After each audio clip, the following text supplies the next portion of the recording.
The automatic doors of Mercy General hissed open at 3:47 a.m., splitting the graveyard shift's quiet like a scalpel through skin. The fluorescent lights flickered once, twice, then steadied. Conversations died mid-word. A doctor's pen clattered to the floor, the sound impossibly loud in the sudden silence. And there he stood, tall, impossibly pale, wearing a black coat that hung to his knees despite the August heat. His eyes caught the light wrong, reflecting it back like an animal's in headlights, amber and ancient. His skin had that porcelain quality that didn't belong on the living, and when he breathed, it looked more like a memory of breathing than the real thing. But it wasn't the man that froze the ER. It was what he carried. Cradled in his arms like something sacred was a boy, maybe 9 years old, unconscious and bleeding from a wound on his neck. The child's shirt was torn, his face ghost white, lips tinged blue.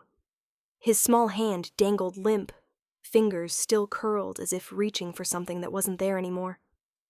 The vampire's coat was soaked with the boy's blood, dark, wet, glistening under the hospital lights. But his hands, those impossibly pale hands, held the child with a gentleness that didn't match the horror of the scene. "Please," the vampire said, his voice soft, accented with something old and European. "He needs help, now." Nobody moved. Nurse Carla Mendez stood frozen behind the triage desk, her hand hovering over the panic button. Her mind screamed at her to press it, to call security, to do something. But her body wouldn't obey. Because the way this creature looked at that boy, there was something in his eyes. Desperation, grief, fear, human fear. "I said he needs help." The vampire's voice cracked, louder now, and the lights flickered again as if responding to his anguish. That snapped Carla out of her trance. She moved forward, instinct overriding terror. "Trauma Bay 3. Now." Dr. Marcus Chen appeared at her side, his face tight with controlled panic. He was former military, trained not to freeze. But even he hesitated when the vampire's eyes met his. "Put him on the gurney," Marcus ordered, voice steady. The vampire laid the boy down with a reverence that made Carla's throat tighten. As soon as the child left his arms, the vampire stumbled backward, catching himself against the wall. His hand left a bloody print on the white paint. "What happened?" Marcus demanded, already assessing the wound. "A hunter," the vampire said quietly. "The bullet was meant for me. It hit him instead."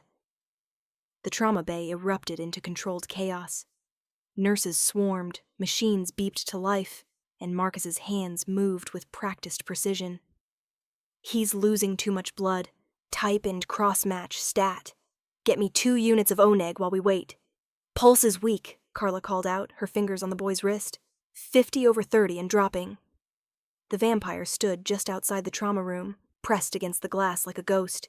His reflection didn't show in the window. Carla noticed that and felt her skin crawl. But his eyes never left the boy. Security arrived, 3 guards with hands on their belts, uncertain. The head of security, Derek Walsh, was a broad-shouldered ex-cop who'd seen his share of weird. But this was different. "Sir, you need to come with us," Derek said, trying to sound authoritative. The vampire didn't even look at him. "I'm not leaving." "Sir, he's my son." The words hung in the air like smoke. Carla turned sharply from inside the trauma room. Through the glass, she could see the vampire's face clearly now. The way his jaw clenched, the way his hands trembled, the way a single tear, impossibly a real tear, tracked down his pale cheek. "Let him stay," she said through the intercom. Derek looked at her like she'd lost her mind. "Carla, I don't care what he is," she interrupted. "That's a father watching his son die. Let him stay." Inside the trauma room, Marcus worked frantically. The wound was deep. The bullet had nicked the carotid artery. "I need to get him to surgery now, if we don't stop this bleeding." "Doctor," one of the nurses interrupted, her voice strange. "Look at this." Marcus glanced at the monitor. The boy's blood work was coming back from the rapid analyzer. His face went pale. What is it? Carla asked. His blood, Marcus whispered. It's not entirely human. Through the glass, the vampire closed his eyes. 2 hours into surgery, the waiting room felt like a tomb. The vampire sat in the corner, away from the handful of other people waiting for news about their loved ones. Nobody sat near him. Nobody looked at him directly, but everyone was aware of him. Carla approached with a cup of coffee and a blanket. Old habits. You don't have to do that, the vampire said without looking up. Force of habit, Carla replied, setting them on the chair beside him anyway. She noticed he didn't tell her to leave, so she sat down across from him. What's his name? A long pause. Then, Thomas. I call him Tommy. How old is he? 9. In human years. The vampire's fingers interlaced, knuckles white despite his already pale skin. I found him 4 years ago. Abandoned, starving, bruised from a father who used him as a punching bag. I watched him for weeks, trying to decide what to do. I don't do children. I avoid them. But the vampire's voice broke. He saw me one night. I thought he'd scream. Most people do when they see what I really am. But he just looked at me and asked if I was lonely too. Carla felt something crack in her chest. I took him in, told myself it would be temporary, that I'd find him a proper home. But he called me Dad one night, and The vampire shook his head. I've lived 3 centuries. I've seen empires fall and been to hell and back. But that little boy calling me Dad was the first time I felt human in 200 years. Why is his blood different? Carla asked, carefully. He was dying, the vampire said flatly. 3 months ago, leukemia. Terminal. I sat with him in a hospital much like this one and watched him fade. When he asked me if I was going to let him die, He looked at Carla directly for the first time. I gave him my blood, not enough to turn him, just enough to save him. He's not vampire, not human. He's something in between. And the hunter? They don't care about details. They see a vampire. They see a monster. They don't ask questions. His voice turned bitter. The bullet had silver and blessed water. It would have killed me instantly. Tommy pushed me, took the shot meant for my heart. Carla swallowed hard. That's love. That's what I'm afraid of, the vampire whispered, that he loves me enough to die for me. At dawn, Dr. Chen emerged from surgery. His scrubs were blood-stained, his face exhausted, but steady. The vampire was on his feet before Marcus finished pushing through the doors. He's stable, Marcus said, and the vampire's knees nearly buckled. The surgery went well. We repaired the artery, and he's receiving transfusions now. But, he hesitated. But what? The vampire demanded. His blood is rejecting standard transfusions. His body is trying to heal itself in ways we don't understand. We're essentially guessing here. Take mine, the vampire said immediately. We can't. You can, and you will. The vampire stepped closer. My blood saved him once. It will stabilize him now. I don't care what protocols you have. That's my son in there. Marcus looked at Carla, who'd appeared beside them. She nodded once. All right, Marcus said, but we do this carefully, and you stay monitored the entire time. They set up a direct transfusion in a private room. The vampire sat beside Tommy's bed, a needle in his arm, watching his own blood flow into his son. The boy looked so small against the white sheets, tubes, and wires, making him look more fragile than ever. Carla monitored the vitals. Slowly, impossibly, the boy's color began to return. His heartbeat strengthened. The machines stopped their panicked beeping and settled into a steady rhythm. It's working, she breathed. The vampire sagged with relief, his own face growing even paler as his blood left him. That's enough, Marcus said, reaching to stop the transfusion. No, a little more. He needs... If you give him any more, you'll collapse, Marcus said firmly. And he needs you alive more than he needs more blood right now. Reluctantly, the vampire nodded. As they disconnected the line, Tommy's eyes fluttered open. Weak, confused, they scanned the room until they landed on the vampire. "Dad?" His voice was barely a whisper. The vampire was at his side instantly, careful of the tubes and wires. "I'm here, Tommy. I'm right here." Did I save you?" The vampire's face crumpled. Carla had to look away. "Yes," he managed. "You saved me. But you're never doing that again. Do you hear me? Never." "You'd do it for me," Tommy said simply. "That's different." "Why?" The vampire had no answer to that. He just held his son's small hand and pressed it to his forehead. "The hospital wanted to call Child Protective Services. That's what you did when a child came in with a guardian who wasn't human."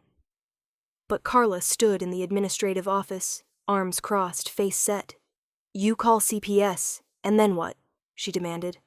"You tell them the boy is being raised by a vampire? They'll think we've lost our minds. They'll put him in a system that will eat him alive. And that man, that father, just gave his own blood to save his son." "It's protocol," the hospital administrator said weakly.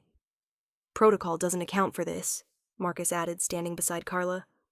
"I've watched that person show more love and devotion than half the parents I see in this ER.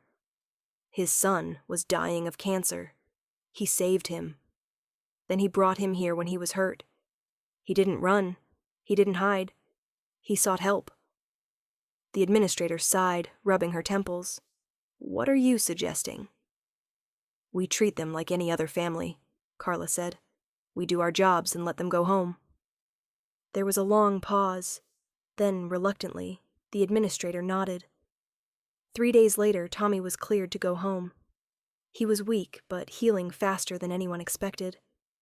Marcus had theories about the vampire blood in his system, but kept them to himself. Some things didn't need to be written down. Carla walked them to the exit at dusk, when the vampire could move more freely. Tommy rode in a wheelchair, a balloon tied to the handle because Carla believed every kid should leave the hospital with a balloon. At the doors, the vampire stopped and turned to her. "Thank you," he said, "for not running, for not calling whatever authorities you could have called, for treating you like a father," Carla finished. He nodded. "That's what you are," she said simply.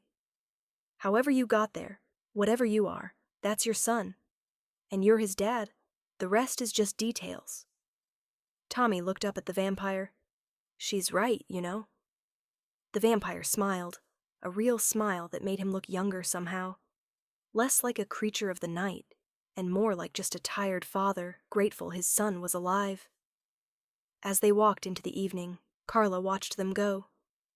The vampire's hand rested protectively on Tommy's shoulder. The boy leaned into him, safe and loved. "That's the weirdest thing I've ever seen," Derek muttered beside her.